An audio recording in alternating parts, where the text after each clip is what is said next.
Please video like and subscribe this channel. The rain never stopped in New Carthage. It slid down the glass towers like tears the city refused to wipe away, blurring neon advertisements and starport beacons into streaks of color. Marcus Hale sat alone at a corner table inside the Orion Lounge, his half-empty glass untouched for several minutes. Across from him, the seat was empty. Again. Marcus checked the time projected faintly on his retinal implant. 23 minutes late. That was long enough to know the truth, even without the polite excuse message that always came later. He exhaled slowly, the way the therapists had taught him during rehabilitation, 4 seconds in, 6 seconds out, but it did little to loosen the familiar knot in his chest. This was his third failed date in 2 months. Not bad odds for most people. For a decorated veteran of the border wars, it felt like confirmation of something far worse. He pushed his sleeve down, covering the faint scars that still traced his forearm, burn marks from plasma shrapnel, souvenirs from a battlefield light years away. Civilians rarely noticed them at first. They always did eventually. The date had been arranged through Unity pairing, a cross-species social program meant to encourage integration between humans and the newly arrived alien civilizations. Marcus had hesitated before signing up. The counselors said it might help new perspectives, new connections. Less isolation. So far, all it had done was remind him how broken he was. The server drone hovered nearby, its tone gentle but impersonal. "Would you like another drink, sir?" "No," Marcus said, standing. "Just the bill."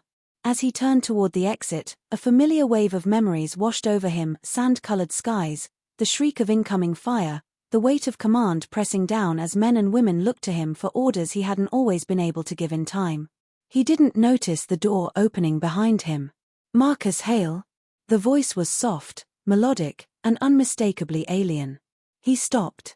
Turning slowly, Marcus found himself facing a woman, if that was the correct word, taller than most humans, with skin that shimmered faintly like moonlit water. Her eyes were large and iridescent, shifting hues as they focused on him. Subtle bioluminescent markings traced her neck and temples, pulsing gently. Several patrons stared. A few whispered. "I'm sorry," she said, inclining her head. "I was delayed. Transit complications." Marcus blinked. You're my date?" "Yes." She smiled, carefully. "I am called Ceres." He glanced at the empty chair, then back at her. Something inside him, a reflex shaped by years of disappointment, told him this was going to end the same way. But Ceres didn't hesitate or recoil. She simply waited. They Saturday. At first, the conversation was awkward. Marcus spoke in clipped sentences, instinctively guarded. Ceres listened intently, her gaze never drifting, her expressions subtly mirroring his emotions in ways that were unsettling yet sincere. "You served in the border wars," she said after a pause. Marcus stiffened. "That obvious?" "Yes," Ceres replied gently. "Your neural patterns resonate with prolonged combat exposure. My species recognizes such echoes." "Lucky me," he muttered. She tilted her head. "On my world, survival through great violence is considered a heavy honor. But also a burden that must be shared." Marcus snorted quietly. "Humans aren't great at sharing burdens." "Then perhaps," she said, "that is why you are hurting." The words struck deeper than he expected. Against his better judgment, Marcus talked. About the ambush on Kepler 9. About the evacuation that came too late. About the soldiers he still saw every time he closed his eyes. Ceres didn't interrupt. When he faltered, she waited. When his voice broke, her markings dimmed in quiet empathy. "I was once a memory keeper," she said when he finished. "My people store the emotional histories of those lost to us. We carry them so others do not have to." "That sounds exhausting." "It is," Ceres admitted. "But it gives purpose to pain." For the first time in years, Marcus felt something loosen inside his chest. Their time stretched longer than expected. When the lounge began to empty, Marcus realized he didn't want the evening to end.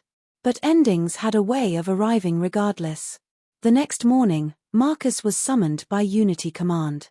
A human official and a Kepri ambassador waited inside the sterile chamber, their expressions grave. Ceres was not authorized to participate in the pairing program, the ambassador said.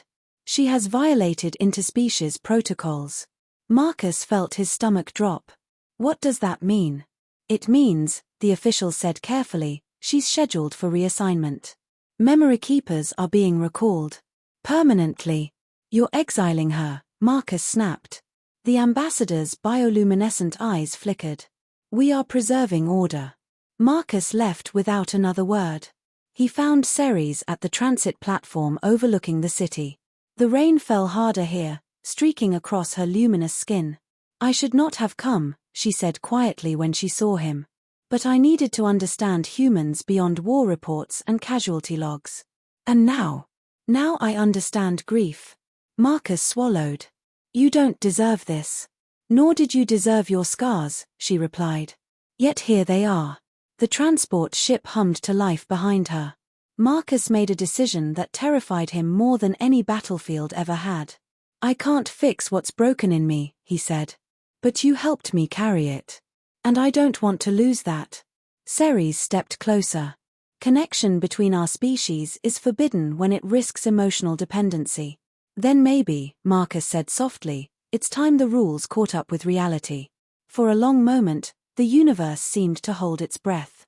Ceres reached out, her hand warm and faintly humming as it touched his. Where I am going, she said, memory keepers are needed among humans. The transport doors closed behind them. Months later, Marcus stood beneath an unfamiliar sky on a distant world where human and alien settlements were being built side by side. He still woke from nightmares. He still carried loss. But he no longer carried it alone. Ceres stood beside him, her markings bright against the alien horizon, recording not just pain but healing. The rain didn't follow them there. And for the first time since the war, Marcus believed that broken things could become something new.